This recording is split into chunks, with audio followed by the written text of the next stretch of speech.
Jadilah aku oleh diriku sendiri, dan akulah yang menjadikan diriku sendiri. Nah, ini juga harus paham kalam-kalam wujudnya.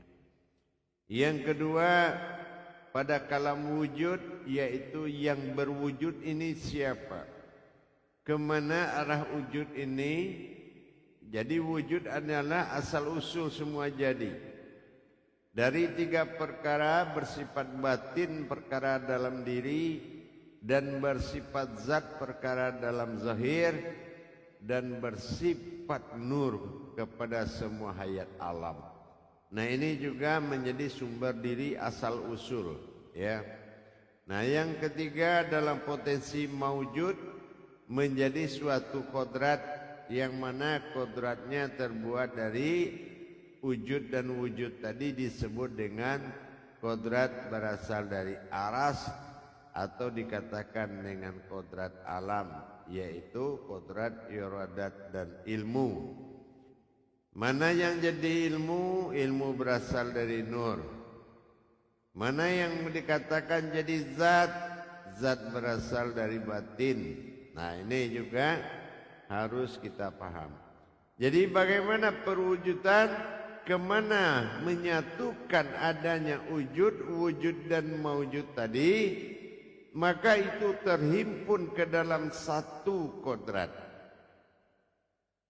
Kodrat wujud adanya Allah dalam batin, dan kodrat wujud berhayat Allah pada zat disebut dengan rohani, dan bermaujud nyata Allah pada nur, maka terlihat dalam jasmani. Ini dinamakan dengan hakikatullah. Diri sifat adalah diri hakikatullah. Jadi wujud itu bukan tiga macam. Wujud ini adalah satu kodrat dalam satu kesatuan wujud, wujud dan maujud. Kalau kita ingin melihat, merasakan wujud, maka kita memandang batin awal, yang mana batinul batin. Dalam batin ada rahasia. Inilah yang menjadikan aku diriku. Aku dijadikan oleh diriku sendiri. Ini wahid kepada ahad, ya. Nah, itu. Ini yang kedua disebut dengan hayat, yaitu berzahir aku pada zat, disebut dengan hayat. Ini dikatakan dengan ruhani. Nah, ruhani ini adalah golongan wujud. Sementara penampakan dari wujud dan wujud disebut dengan maujud. Maujud ini adalah nyatalah aku, hayat pada kodrat, iradat dan ilmu. Nah, apa yang dikatakan kodrat? Dia menjadi satu zahir yang tidak berasal dari alam manapun, yaitu berasal dari kehendakku. Nah, ini dinamakan kodrat. Nah, ini kedua adalah iradat. Iradat itu adalah rohani. Semua permintaan rohani kepada sir ya Allah. Karena rohani adalah ruh yang ditiupkan, berwujud kepada zat. Nah, ini maka terjadi zahir. Nah, sementara nurani jatuh kepada jasad, yaitu berupa-rupa. Nah, ini yang jatuh kepada huluhiyahnya alam disebut dengan Muhammad. Mim kepala, hadada, mim perut, dal kaki. Ini maujud golongan. Jadi kalau kita ingin menikmati mana wujud, lupakan wujud dan maujud.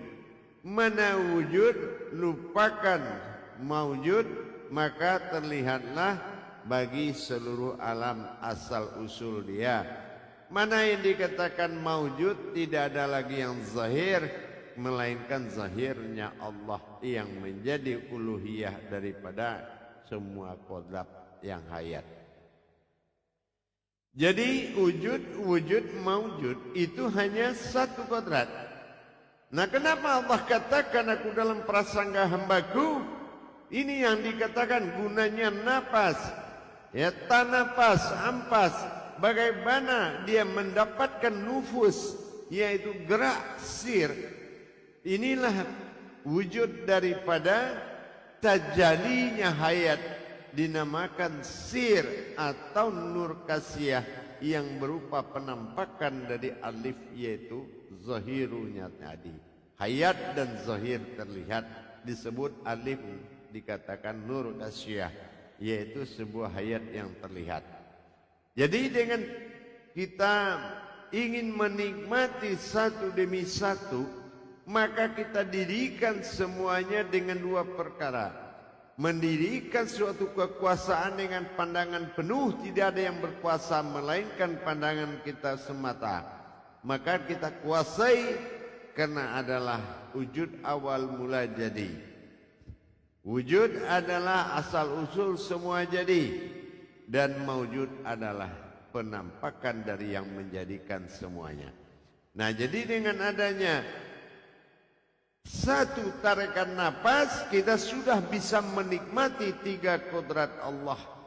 Tuhan, aku adalah Allah, berkodrat Tuhan berwujud Muhammad. Ini kalau disatukan, ya. Ini yang dinamakan diri Rabbani, diri yang berkuasa, diri yang berasal dari kekuasaan. Nah, ini dinamakan diri Rabb, diri Rabbani.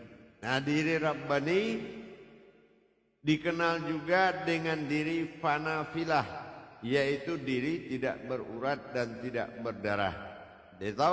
Dihimpun menjadi satu kalam disebut dengan diri al-haqullah, yaitu diri al-haq, diri yang benar, ya, diri yang tidak pernah salah, hanya tingkah dan laku daripada akal dan nafsu membuat dia melakukan kesalahan.